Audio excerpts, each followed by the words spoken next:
So today, we're going to build this. That's right, we're finally starting on the wine rack, so stay tuned.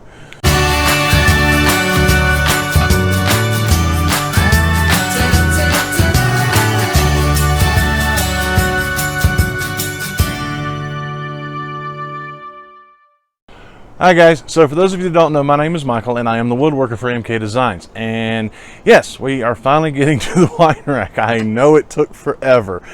I told you guys that I would tell you some of the troubles that I had in this video, so I'm gonna go ahead and tell you them now.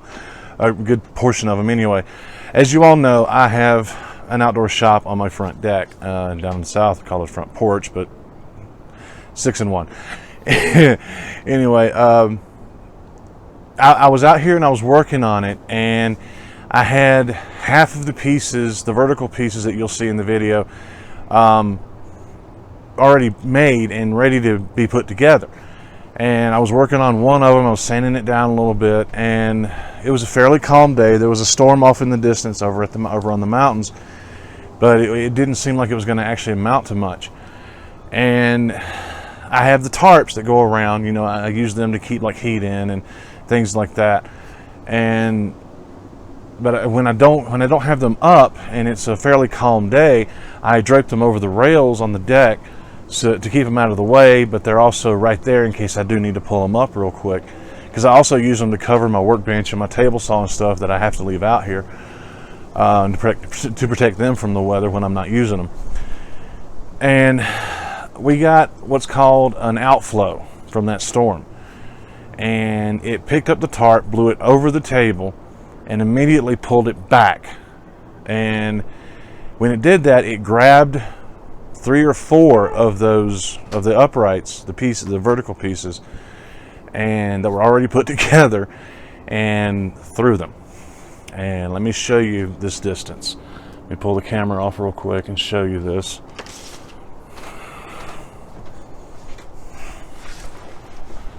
So this is how far it dropped. They landed down there on the concrete, and needless to say, they didn't survive. And if I still have the picture of Kat holding a couple of them, I'll post that up here.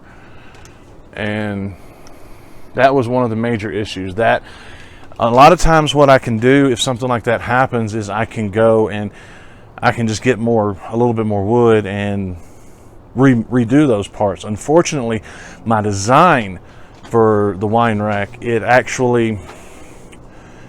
required the pieces to be almost identical. In other words, they had to be the exact same thickness, they had to be the exact same this, exact same that, and I wasn't able to just replace those pieces. I had to actually start over.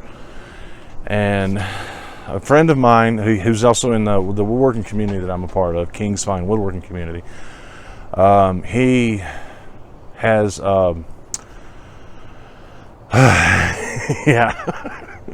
he has a Felder joiner slash planer, and he offered to allow me to use that to get back on track. And so I went up to Denver, went up to Paxton Hardwoods, and picked up a piece of Purple Heart.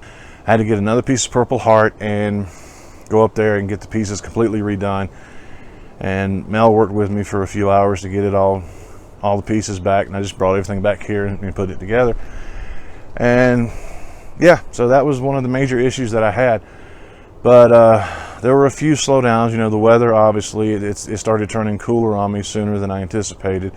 We've been getting a lot of our rainy season hit a little earlier than I anticipated, so I wasn't able to work as much. But it's finally done, and I think it's beautiful. And I know that my customer's going to love it because, well, I know my customer. So yeah, so without any further ado, let's get to it. Okay, so this is the one thing I haven't told you guys. The wine rack is going to be built out of Purple Heart. It's what the customer wanted. When I designed it and sent them the design, I gave them a choice of 5 different woods and told them there's obviously others that we can use. And she went, wait, there's purple wood? Yeah, I want that one. So this is what we're going to build it out of.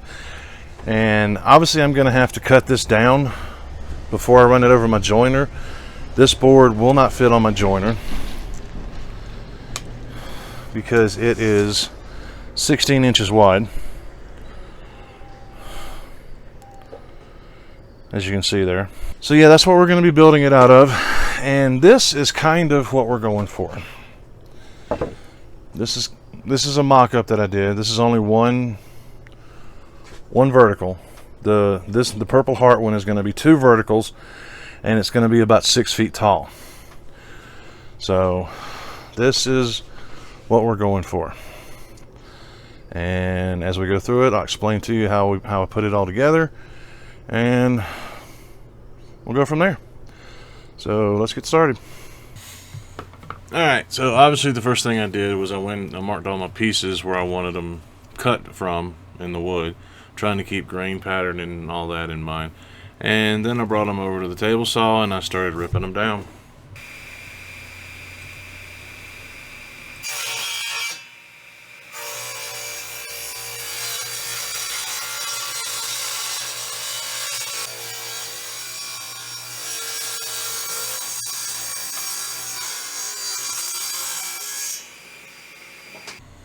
So after I got them ripped down to rough width, I got my crosscut sled and I cut them down to rough length. And next should be running them over the joiner.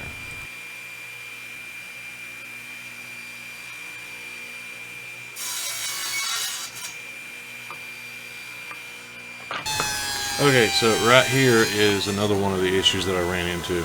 My original design called for the pieces to go from the floor up, and which means I needed like 75-inch pieces for the verticals, and then I was going to cut a notch in them and take another 1.5-inch piece and run it across for a horizontal bracing.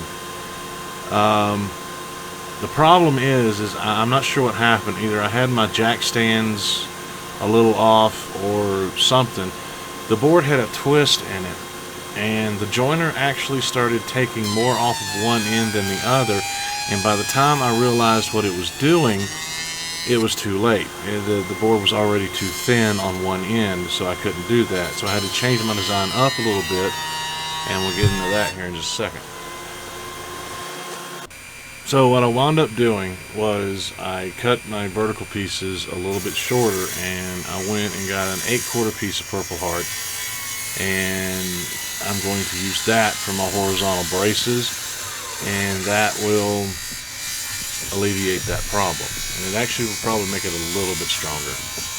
So what I'm doing right now is I'm cutting them down to rough size, and then I'm going to run them over the joiner and get them prepped.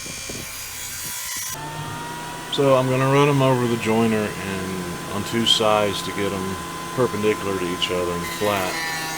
And then I'm going to run them to the table saw to cut them down to my exact size.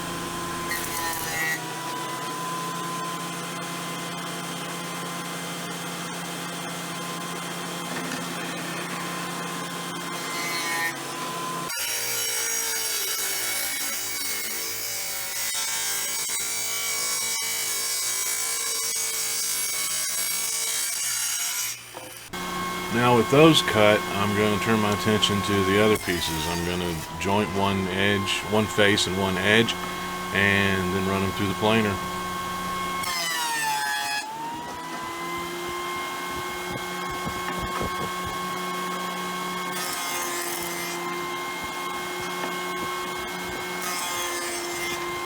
Now this is a question I get asked a lot. I get asked how to reduce snipe on using a planer, especially one of these lunchbox planers. There's 3 things that I know to do. 4 things. 1, you make sure your tables are as level as you can possibly get them. Some are easier to do than others, but you want to make sure your in-feed and out-feed tables are as level to your planer bed as possible. 2, you can see what I'm doing here is I'm running the boards basically button one next to the other. That actually limits the amount of snipe that I get. I will get it on one board, but if I ran a sacrificial board through first, that sacrificial board would take the snipe, and as long as I kept all my pieces butted up to each other like that, then they would be virtually snipe free. Another thing is you can cut your pieces a little bit longer, then cut the snipe off, And another option, which I didn't think would work when I first heard about it, but I tried it and it actually does work. If you have like just one or two pieces that you need to run through, you can run them through at an angle, and that actually reduces the snipe a great deal. Okay, so now that I have all my pieces prepped, the next step is to cut them to size. This is where I am cutting the bottle supports. I need 80 bottle supports for the wine rack, but I want some extras, so I wound up cutting 90 of these things. Yeah, it was a lot. So what I'm doing is I'm cross-cutting them to length, and then I'm going to set my cross-cut sled up, and I'm going to use a pencil, and I'm going to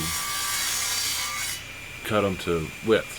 They're 3/4 of an inch by 1/2 inch by, I think it was 9.5. I don't remember off the top of my head.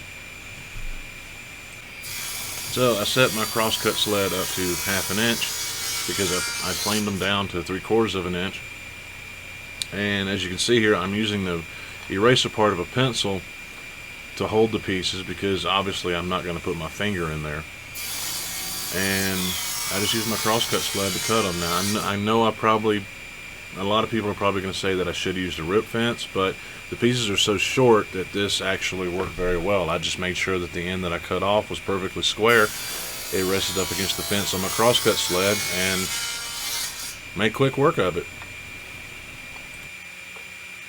And there's all the pieces milled and cut to exact length. Now comes the sanding. Anybody need any Purple Heart dust? Okay, so I'm just going to speed through this because nobody wants to sit here and watch me sand all day long. But basically, for the vertical pieces, the top, bottom, and the horizontal supports, I am just going to sand the parts that are going to be on the inside. Because the reason being is because when I put the whole thing together, I want to be able to sand everything flush on the outside, and if I go ahead and do the finish sanding on that now, I'll have to repeat it later. So I'm just going to do finish sanding up to 150 grit, starting at 80, to get rid of the burn marks on the parts that are going to be on the inside of the wine rack, because they'll be almost impossible to get to once I get it together.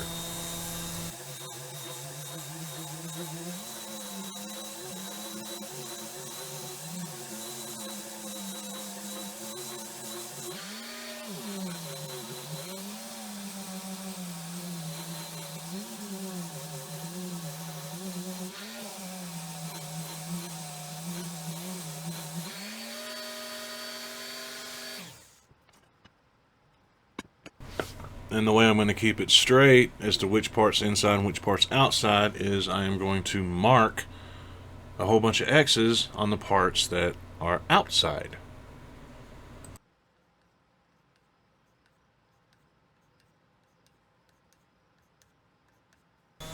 Now, for the pieces that go on the top and the bottom, I am using a ganging technique. Basically, I gang them all together and put them in clamps, and I can sand them all at the same time. It makes it go a little bit quicker. That way, I don't have to do each piece individually, and it gets them all even with each other. Okay, so remember those 90 bottle supports that I need? I tried to sand them each individually, and yeah, that was taking way too long. So this was my brilliant idea. I don't know if it's brilliant or not, but it worked. I took my finish sander and I clamped it into my vise upside down, and I took the piece to the sander rather than taking the sander to the piece. I tried to do the gang technique on these, but they're just too small, and the clamps kept getting in the way. So I couldn't get them all even and whatnot. So I did this, and it took a few hours. I mean, it was a little bit longer because it was so many pieces, but in the end, it worked, and the pieces look great. Okay, so once I have them all sanded, then I need to get them marked so that I can drill the holes for how I'm going to connect them.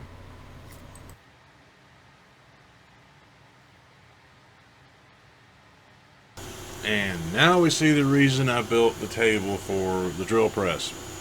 I got the table all lined up on my mark, and I drilled about halfway through. I didn't want to go all the way through at this point because I wanted the glue surface. So I drilled about halfway through, and yeah, I did that for 90 pieces.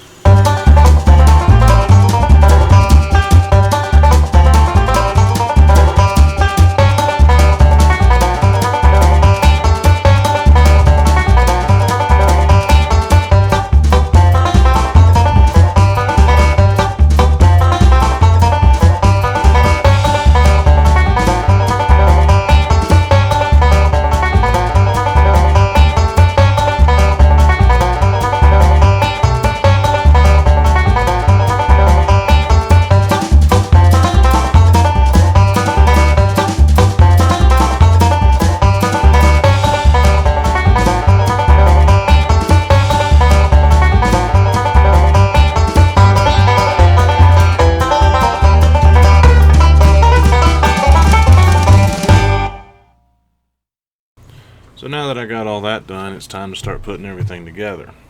And because Purple Heart is an oily exotic, I'm going to wipe it down with acetone first.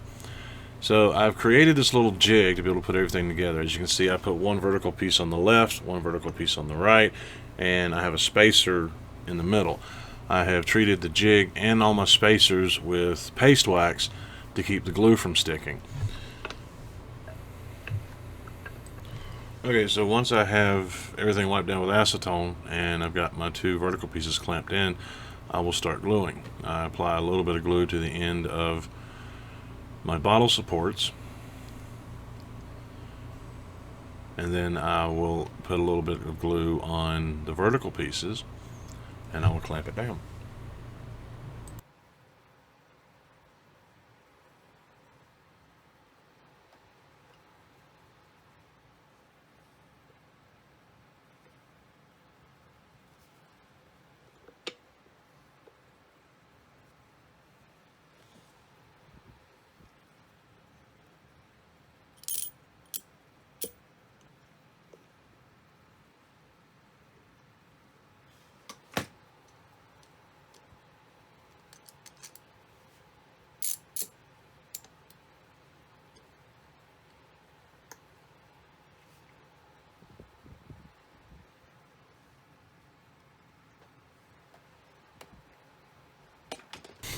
And I keep doing this all the way up, adding a little bit of glue to both surfaces, and then putting my piece in, clamping, putting a spacer between, and then clamping it down, and I just keep doing that all the way up.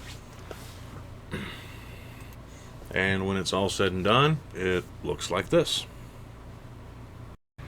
So because I'm using Titebond 3 and I'm not going to be putting it under any kind of strain or pressure, I only let the glue set for about 45 minutes to an hour, and then I can take it out of the clamps and I will show you what it looks like.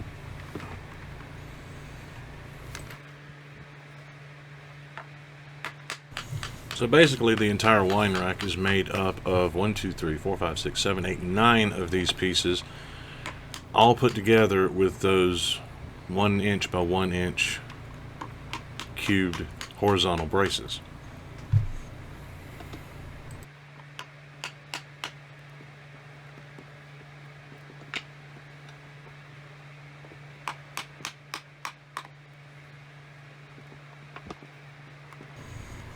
And there you have it.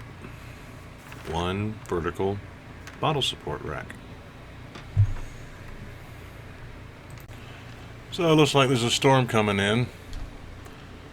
So I think I'm going to call it a day.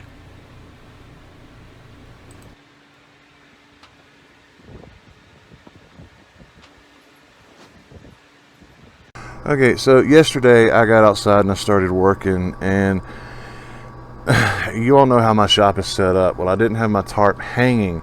I just had it hanging over the rail of the deck, and the wind caught it and blew it over the table, and then when it went to go back, it grabbed two of the pieces that I already had put together, and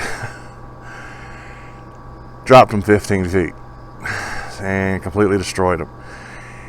If this was a personal project, something for my house or something I was given to as a gift or something like that, I'd probably be okay with it and just go cut 2 more pieces and just rework those 2 pieces. But because this is a commission piece and I'm hoping to gain some business from it, I am actually having to start over from scratch.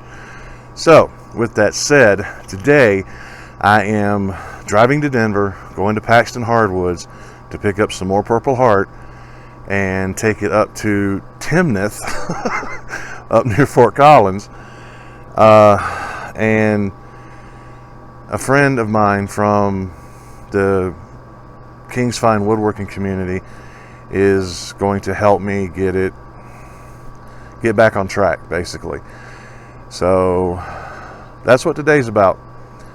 And I'm going to try and include this in the video. If I have enough footage, I'll just make this a separate video and mention it in the video for the wine rack, but we'll see how it goes. Alright. Okay, so I didn't actually get any footage of reworking the pieces. I was going to, because he has a felder, and I thought you guys might be interested in seeing how that works. But I just didn't shoot any footage. So, once I got it back on track, the next thing I needed to do is I need to figure out how to get dowels. I needed 3/8 inch Purple Heart dowels. Now, I know there are places online that you can order them, but I wasn't having much luck. So, James King actually offered to show me how to make my own dowels on his metal lathe. And so that's what I'm doing right here, and I believe Cy is actually the one shooting the footage.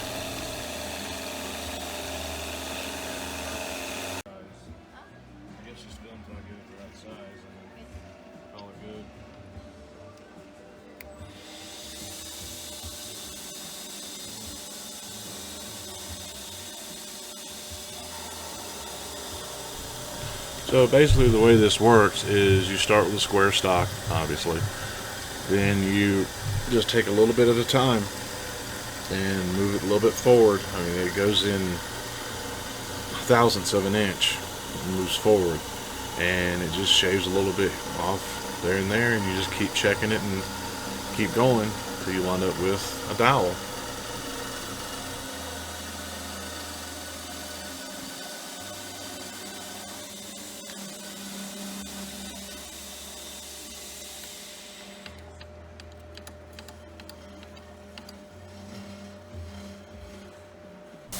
Once you have it pretty close, you take a piece of 150 grit sandpaper and just smooth it down a little bit.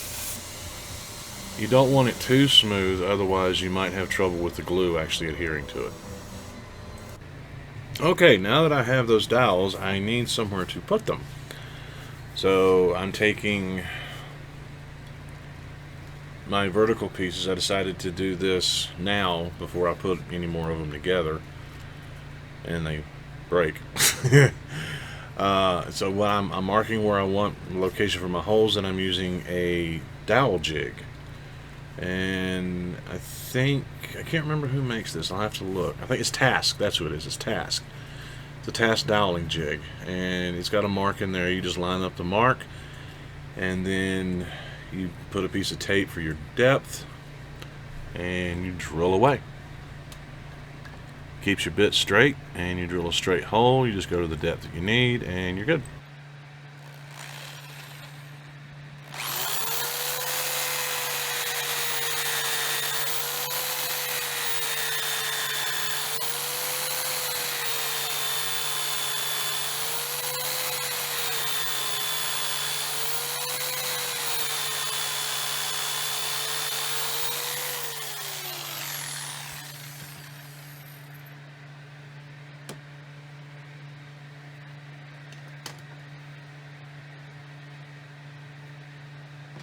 And as you can see, it gives you a perfectly dead-centered hole.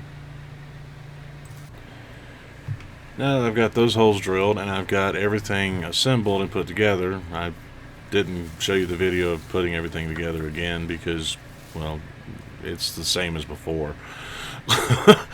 So now what I need to do is I need to finish putting my hole from my bottle supports into my verticals in order to put a dowel through there to hold it all together.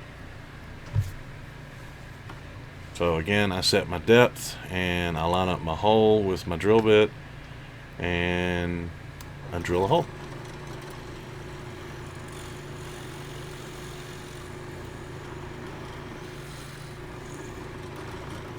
Now I have to keep coming in and out to keep the dust from binding up the drill bit, because it will.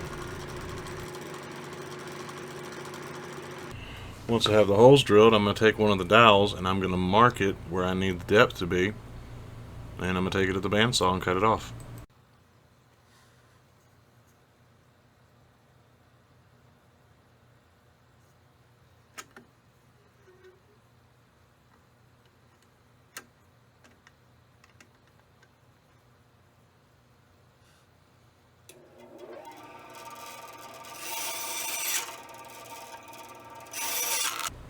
So once I have the dowels cut, I'm going to take them and individually glue them in. I'm going to put glue in the hole as well as on the dowel, and then I'm going to sand them flush.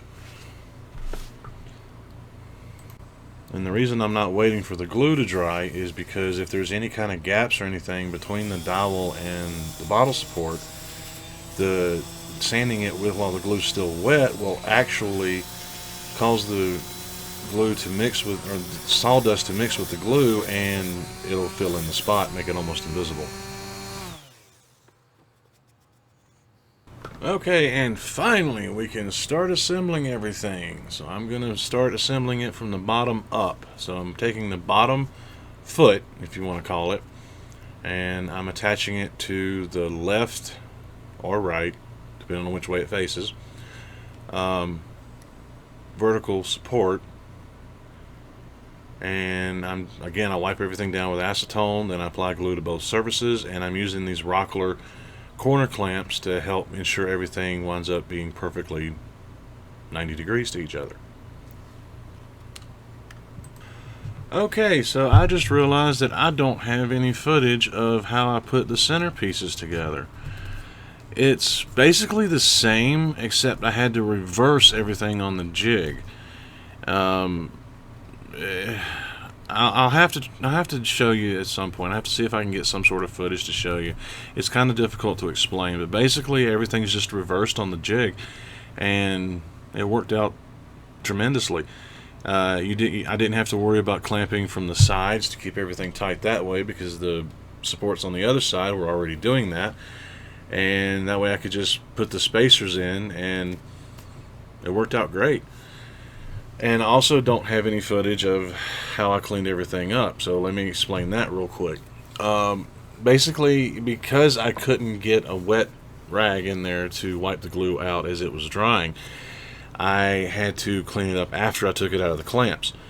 So I wiped down the spots with acetone, and then I used a card scraper and a chisel and just gently scraped everything out and sanded it down with a little bit of sandpaper, making sure I was going with the grain, and it worked out great.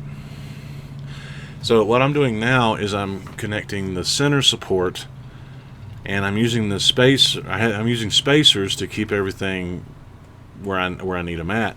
I already have my holes drilled in the bottom foot in order to accommodate.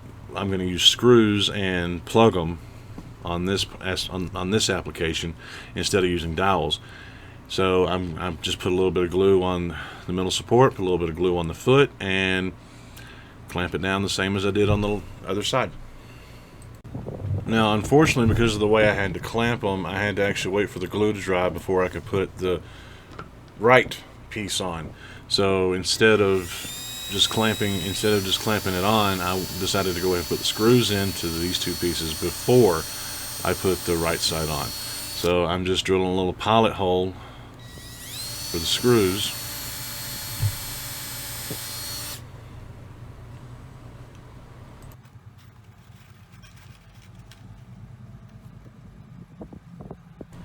And then I'll take my screw and dip it in a little bit of paste wax.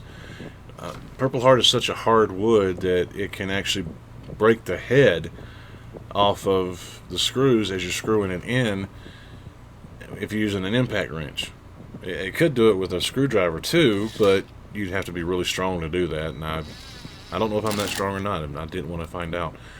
So anyway, I just put a little bit of paste wax on it, and I just go slow and drive it in with an impact wrench. Now, if you're not comfortable doing this, by all means, use a hand screwdriver. That way you won't strip anything out and won't break anything.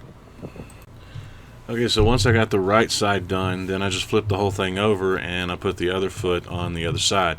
On this way I can do it all three at once, and it goes a lot quicker.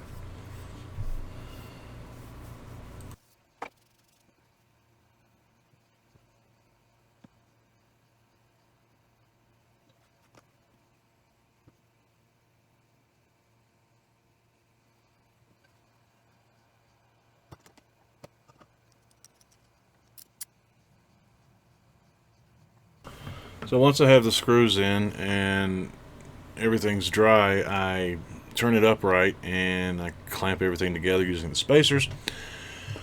And I'm using these dowel centers to mark the blocks, the horizontal braces.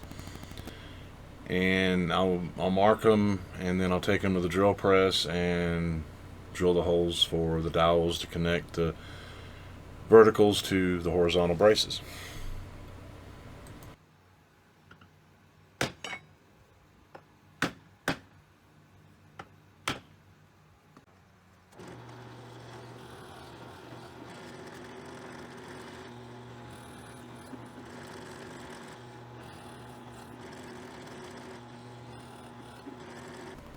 And before I glue anything up, I am going to dry fit. I always try and dry fit before I actually apply glue, because once you apply the glue, it's pretty much done.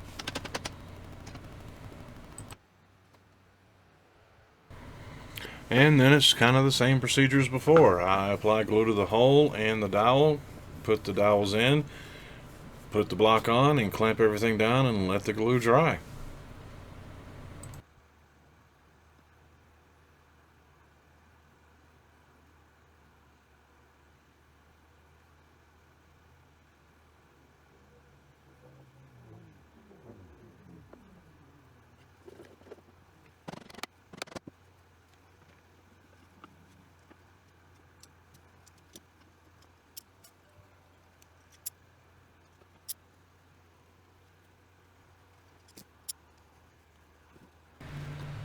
Once that's done, I start on the middle and I just do basically the same steps.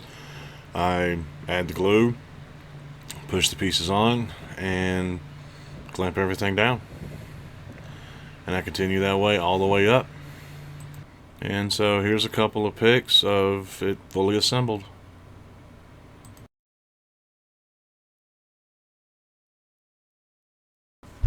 And so now it's time for more sanding. We'll start with 80 grit and get everything sanded flush, and then I will do 100, 150, and I'll stop there.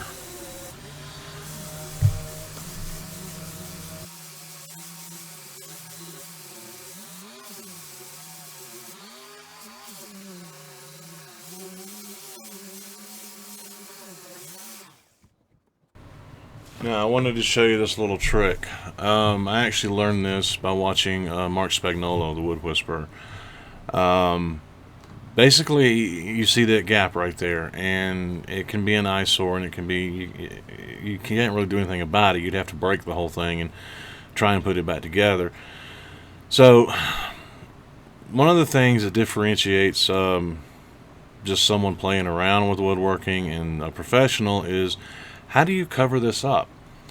Well, the first step is you do what I'm doing right here. You clean it out with a chisel as much as you can.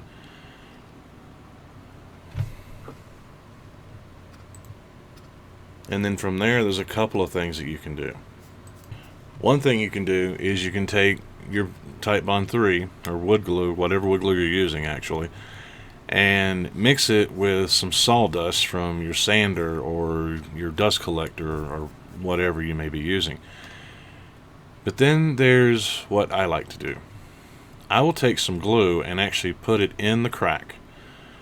Give it a couple of seconds to kind of soak down in there a little bit.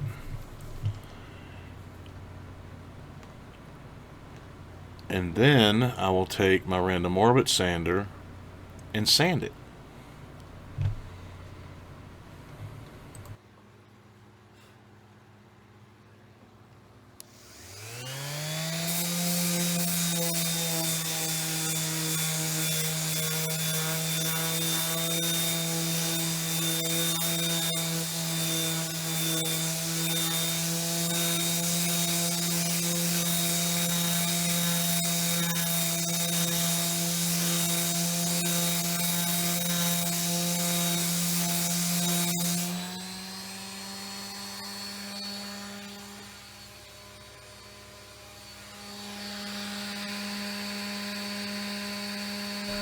And I just keep doing this until it completely fills in the gap, and as you can see, it pretty much disappears. It's almost impossible to see once you're finished.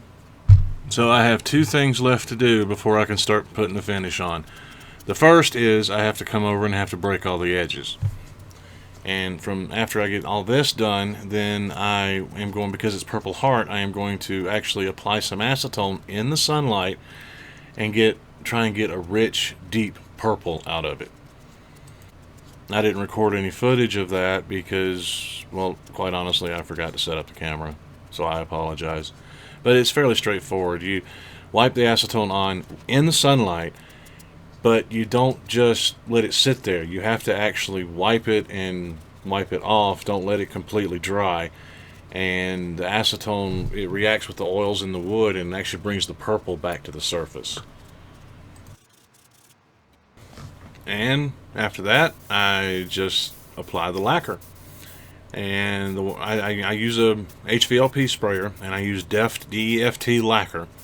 I thin it down from the gallon can. It's brush-on lacquer, and it sprays just fine. I wound up putting about 4 or 5 coats total on this, and after the first 2 coats, I sanded with 250. And then at the end, I sanded with 1500, and it came out glass smooth and gorgeous.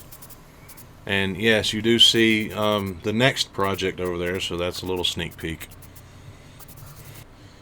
And there you have it. She's all done. Okay, so yeah, I finally got it done, and like I said, I think it looks great, and I know my customer's going to love it. There are a few things I would have done differently if I was to do it again. My original design actually called for the pieces, the 6 vertical pieces to actually be one long piece with a notch cut out and an 1.5 inch piece slid in there to help hold it, keep it from bowing out or in. And if I did it again, I might try and do that again. What happened was when I was joining it, something was off, and it actually wound up making it too thin, and I wasn't paying attention or something. I'm not real positive about what exactly happened, but so I decided to go this route, and I went and got an 8/4 piece, and I cut the 1 by 1 blocks and just put it all together like that, as you saw in the video.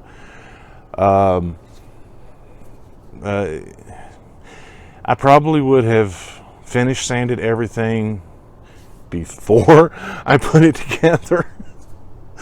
That was a bit of a pain. And also, yeah, I just would have done things a little differently. This is one project that I honestly believe that the Festool Domino would have shined. And I honestly, instead of going up to James's shop and making the dowels, I probably would have talked the customer into like a contrasting wood or something like that. You can get, from what I understand, you can get Purple Heart dowels online, but I didn't find a good website that I thought I could actually trust.